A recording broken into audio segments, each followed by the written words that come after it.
I kept this experience to myself. As a kid, I had what my parents called a very active imagination, always seeing things, hearing things, and being easily spooked. So I think it got to the point where I just convinced myself this whole experience didn't happen and that there was some rational explanation. It actually took me a few years to tell my little sister about this. Once again, mostly out of fear of being perceived as crazy, and I didn't want to spook my sister, but something she said to me changed that real fast. This takes place in September 2022. My sister and I were waiting in line for a ride at a local amusement park. Every year, my dad's workplace would rent the whole park for employees and their families. We spent most of the day together as a family, but about an hour before closing, Sis and I went to the back of the park to ride some night rides, so it was just the two of us, and the waiting was going terribly boring. Sis and I aren't very close and don't have much in common, so we struggled to have a conversation, and for the most part stood in silence. But out of the blue she spoke up. "Kat, want to hear something freaky?" As a lover of all things spooky, that caught my attention, so I immediately replied with an eager yes, and a part of me wishes I said no. My sister is a night owl, and over the summer would stay up until 6 a.m. I had just started working a different job after quitting my nursing home position. I was starting to go to bed at 12 a.m. every night and would be up around 10 a.m., so she would be the only one awake. One night she noticed light coming from the crack in her bedroom door, and she heard both my voice and our mother's voices talking. Only it was hard to understand, as if we were either speaking too quickly or just complete gibberish. She quickly grabbed her phone, checking the time, and her confusion only grew when she noted it was 3 a.m. What were we doing awake? Sometimes, my mother and I would go to the front window if the weather was bad during the night to keep an eye on the storm, or if there were sirens. So she figured that's what was going on. After a few minutes, she could hear the voices and still see the lights. Growing curious, she got out of bed and opened her bedroom door and rushed into the hall, expecting to see me and my mother by the window talking. Only that's not what she saw. There were no lights on. It was completely dark besides the illumination from a phone screen, and there was no one in sight. Not our mother, not me. Not even the cats were out there. Unsettled and confused, she turned to my bedroom door thinking I was messing with her. She opened my door and I was asleep with both cats. She went back in the hall and our parents' bedroom door was also shut.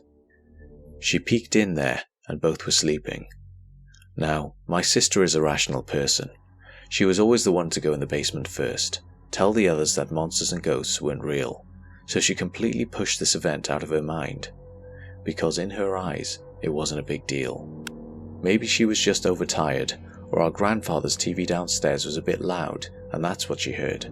But like my own experience, this kind of sat in the back of her head, and the house grew to be a little less comfortable. She mentioned how, after that, she felt like there was always someone watching, as if they were tucked in a corner, just observing her. She wasn't scared out of her mind, just a bit confused. When she told me that, a pit in my stomach opened up and I had chills. I laughed at first because, come on, we were in public and I didn't want to flip out. So we went on the ride for the remaining time the park was open, and we pushed that conversation on the back burner. On our way to meet up with our parents, we started talking about it again, and I finally told her about what happened to me, how I saw her at home that day, spoke to her, and could remember what she wore. That was the first time I saw her get scared. "I wasn't home," she kept saying. "What do you think it was then?" "We still don't know. We don't know if we want to know. The only thing we're sure of is that there's something in our house." Since I was little, I always had nightmares for no reason, and I clearly remember all of them. I remember my first nightmare, which had me sitting on the floor of the living room watching cartoons when the TV suddenly gets static. The cartoon is interrupted, and I enter the TV. Once I'm in a big party. It wasn't in a real place, and it was all involved in darkness. I couldn't see other people's faces, just them dancing. And a few moments later, a headless woman dressed up in orange picks me up in her arms. But I managed to get down and escaped from the TV. Once I was out, the room was full of flies. That was the first time ever flies came to my dreams, and they're still there. There isn't a single dream I have that isn't a nightmare, and I recognize this when I see or hear the flies. They are always there. Not so long ago, in this summer, I had a dream where someone whispered, calling my name. It was a feminine voice of a young woman, and in that dream I was in my house alone, and it was at night. I had to go to sleep because I had to go to school the next day. I was in bed when I heard the feminine voice calling my name. I looked behind my bed and saw a girl's head with long black hair, big red eyes, staring at me, with big black pupils and no mouth. I instantly woke up at 3 a.m. and stayed up for the rest of the night. I have my room shared with my older sister who is 20. She hangs out with her friends very often. Sometimes they go out and get back home the day after. When she does that, I stay alone in the room. When the time for sleep comes, I instantly always get nervous, and in summer, something for the first time happened when I was awake. I heard her. I wasn't dreaming. It was real. I felt the air on my ear of someone whispering. That was the first of every night my sister wasn't in the room with me. Every time she isn't there, I can clearly hear the voice calling my name. It creeps me out. I don't know what to do. I hear it in the back of my bed and under it. Sometimes I see shadows when my sister isn't there at night. They stare at me, and when I finally fall asleep, I have nightmares of atrocious gore, weird static TV noises, and dreams about me eating human bodies. I always hear that voice, and sometimes I hear someone crying really loud, and that scares me. In those moments I feel like I'm so scared I can't move. What should I do? And why does this happen? I don't know what to do, as they won't stop.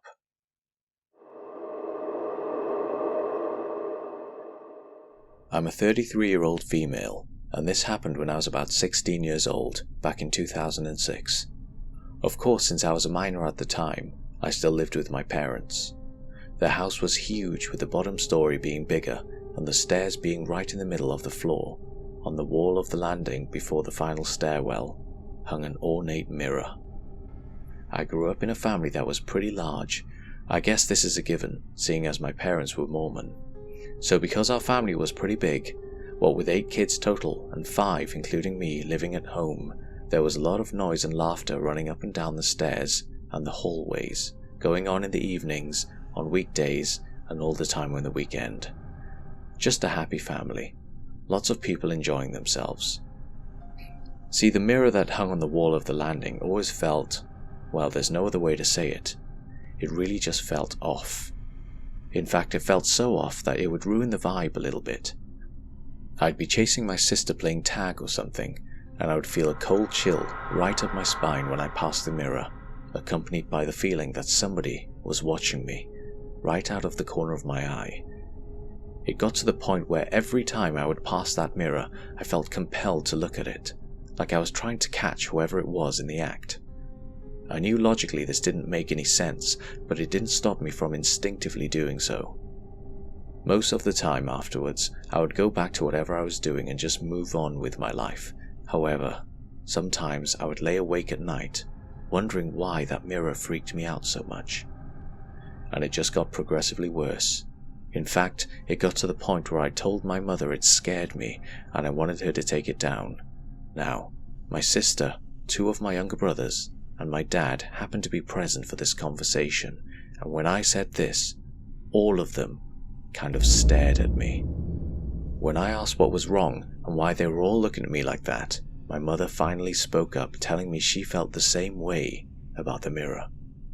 One by one, the rest of them began to agree with her.